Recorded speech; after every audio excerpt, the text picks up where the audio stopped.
అందరికీ జైభీం. నేను Rajesh Mahasena. Welcome to Mahasena media. Next ఐటెంగా మన ముందుకి ఓచకోత వీరుడు వస్తున్నాడు.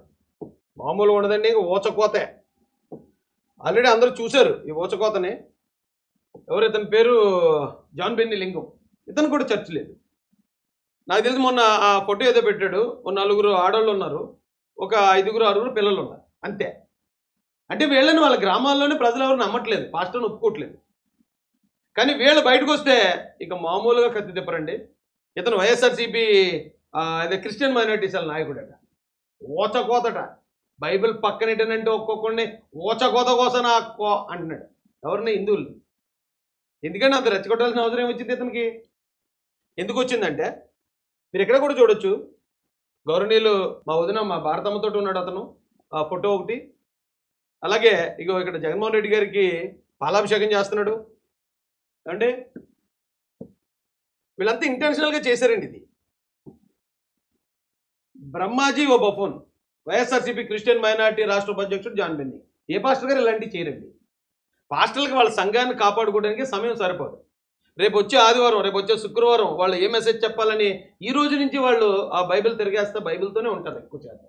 చాలా మంది కళ్ళజోళ్ళు వచ్చేసి ఉంటాయి. ఎందుకంటే బైబిల్ చిన్న అక్షరాలు కదా. ఆ బైబిల్ చదివి చదివి ఐసైట్ కూడా కోల్పోతారు చాలామంది. వాళ్ళు అదే పని మీద ఉంటారు అంతే తప్ప ఇలా పొలిటికల్గా వెళ్ళి ఎదుటి వాళ్ళని బొఫూన్లను లేదా ఇంకా దాన్ని మాట్లాడు. ఓచకోత కోసం నా కొడకలరా అన్నాడు. పాస్టర్ గారు అంటారు ఆ మాటలు, అలాంటి మాటలు. సో ఇతను పాస్టర్ కాదు. కానీ పాస్టర్ అనే పదాన్ని ఇప్పుడు ఈ రోజు వీళ్ళందరి మీద కేసులు అయ్యాయి. జాన్ బెన్నీ మీద కేసు అయింది. ఆ పాస్టర్ ఎర్రప్ప అనే ఆ పాస్టర్ గారు, ఆ ఎర్రప్ప అనే వ్యక్తి మీద, ఇప్పుడు తెలంగాణలో అరెస్ట్ అయిన వ్యక్తి మీద కూడా ఇక్కడ కేసు అయింది.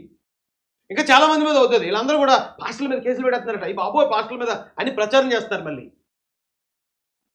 గౌరవనీయులైన క్రైస్తవ సోదరులందరూ అర్థం చేసుకోండి, వీళ్ళు పాస్టర్లు కాదు. పాస్టర్లు ముసుగేసుకొచ్చి మనల్ని గలిబిలు చేయాలని ప్రయత్నించిన వ్యక్తులు. వీళ్ళ మీద చట్టం ఎప్పుడు కఠినంగానే ఉండాలి. ఏమంటే ఆశనాడు బ్రహ్మాజీ బఫూన్ అని వైఎస్ఆర్సీపీ రాష్ట్ర క్రిస్టియన్ మైనారిటీ ఉపాధ్యక్షుడు లింగం జాన్ బెన్నీ ఆదివారం ప్రకటనలో తెలియజేశాడు. అర్థమైంది కదండి. అతను కూడా ఆ పార్టీకి చెందిన వ్యక్తి. ఇక గౌరవనీయులు మాజీ ముఖ్యమంత్రి గారు జగన్మోహన్ రెడ్డి గారితో జాన్ బెన్నీ. ఇక్కడైతే చాలా మందితో ఉన్నారు.